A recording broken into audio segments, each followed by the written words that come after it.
ఇండియాలో summer season start అయితే నాకు జర్మనీ నచ్చటం మానేస్తుంది. ఎందుకంటే నాకు నచ్చే మల్లెపూలు మామిడికాయలు ఈ సీజన్ లోనే కదా వస్తాయి. మరి లాస్ట్ ఇయర్ అయితే మామిడికాయలు మిస్ అయ్యాం కానీ ఈ ఇయర్ అస్సలు మిస్ అవ్వలేదండో. మా దగ్గరలో ఉన్న షాప్ వాడు ఒక మంచి ఆఫర్ తోటి మామిడికాయలు తెచ్చాడు. కేజీ 600కి అమ్మాడు అనమాట. కేజీకి 4 కాయలు తూగాయి. మామిడికాయలు వాసనకే సగం కడుపు నిండిపోయింది అనుకోండి. ఇంటికి తెచ్చిన తర్వాత మామిడికాయ తింటే అద్భుత. మామిడికాయలు షాపింగ్ అయిపోయిన తర్వాత డైపర్లు కొనుక్కుని క్లిప్పులు కొనుక్కుందాం అని క్లిప్పుల దగ్గరికి వెళ్ళి చూస్తే ఒక్కొక్కటి 1000 రూపాయలంట. ఎందుకులే అని చూసి అలా వచ్చేసాను. రోజు కాకపోయినా అప్పుడప్పుడు ఈ నేచర్ ని ఎంజాయ్ చేయడానికి వాకింగ్ అనే పేరుతోటి వెళ్ళి అలా నడిచేసి వస్తూ ఉంటానన్నమాట. వాకింగ్ చేసే పాత్ మొత్తం ఈ ర్యాబిట్లు కనిపిస్తూనే ఉంటాయి. ఉరకలేసేస్తూ అటు ఇటు తిరిగేస్తూ ఉంటాయి.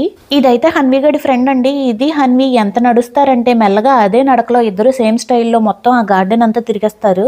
అక్క ఫ్యామిలీ కూడా డిన్నర్ అయిపోయిన తర్వాత అలా వాకింగ్ వచ్చినట్టు ఉన్నాయి వాటర్ లోకి. ఒక్కసారి ఈ నేచర్ వ్యూని చూడండి. ఇలాంటి వ్యూస్ ఉంటే ఖచ్చితంగా వాకింగ్ డైలీ చేయాలనిపిస్తుంది కదా. వాటర్ ఎంత క్లియర్ గా ఉన్నాయంటే ఆ చెట్ల నీళ్ళు ఎంత క్లియర్ గా వాటర్ లో కనిపిస్తున్నాయో అదనమాట. మళ్ళీ కలుసుకుందామే.